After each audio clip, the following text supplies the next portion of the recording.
की अंबादास तुम्ही सोन्याचा चमचा घेऊन जन्माला आला नाहीत, पण भरलेल्या ताटाची प्रतारणा पण केली नाहीत.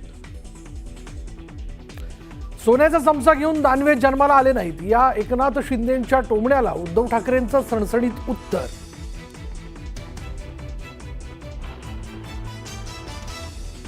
आम्हाला तिकडे याचा स्कोप उरला नाही 29, तुम्हाला इकडे याचा स्कोप विचार करता येईल. म्हणजे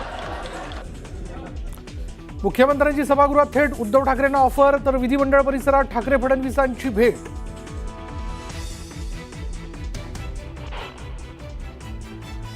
चिंता करायची गरज नाही. जसे देवेंद्रजी म्हटले होते मी पुन्हा येईन, तर मी सुद्धा पुन्हा येईल, त्याची चिंता करण्याची गरज नाही आहे.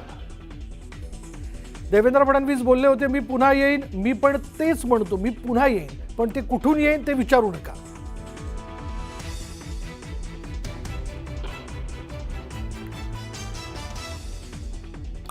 एकनाथ शिंदेची शिवसेना आणि आनंदराज आंबेडकरांच्या रिपब्लिकन सेनेची युती.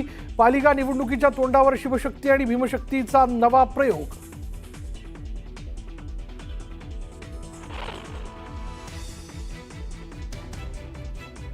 नागपूरमध्ये युनियन बँकेविरोधात मनसे आक्रमक. मराठीत आलेली FIR स्वीकारण्यास नकार दिल्यानं बँकेच्या बोर्डाला फासलं काळं. मनसैनिकांकडून जोरदार घोषणाबाजी.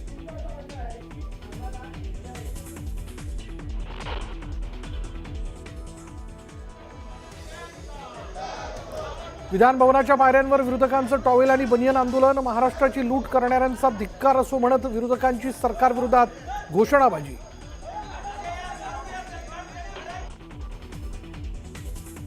कोणतंही राजकीय विधान करायचं असेल तर मी अधिकृत पत्रकार परिषद घेईन. मनसे अध्यक्ष राज ठाकरेंची सोशल मीडियावर पोस्टमुळे ठाकरे बंधू एकत्र येण्यावर संभ्रम कायम.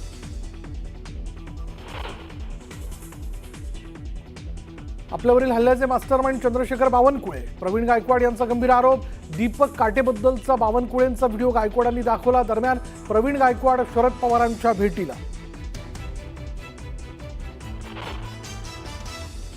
मंगळवेढ्यात विवाहित महिलेने प्रियकरासोबत पळून जाण्यासाठी केला आत्महत्येचा बनाव. वेडसर महिलेची हत्या करून आत्महत्या केल्याचं भासवलं. कुटुंबियांनी पतीवरच केला होता हत्येचा आरोप.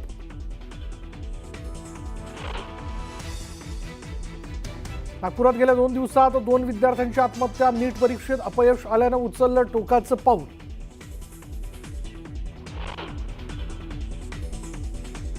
डोक्यावर अंडे घेऊन महिलांचा नाशिक महापालिकेवर धडक मोर्चा. पाण्याची टंचाई, रस्त्यांसह विविध प्रश्नांवर महिला आक्रमक. आणि गणेश उत्सवात कोकणात जाणाऱ्यांसाठी खुशखबर. मुंबई ते रत्नागिरी, सिंधुदुर्ग, विजयदुर्ग असा M2M फेरीने होणार सागरी प्रवास.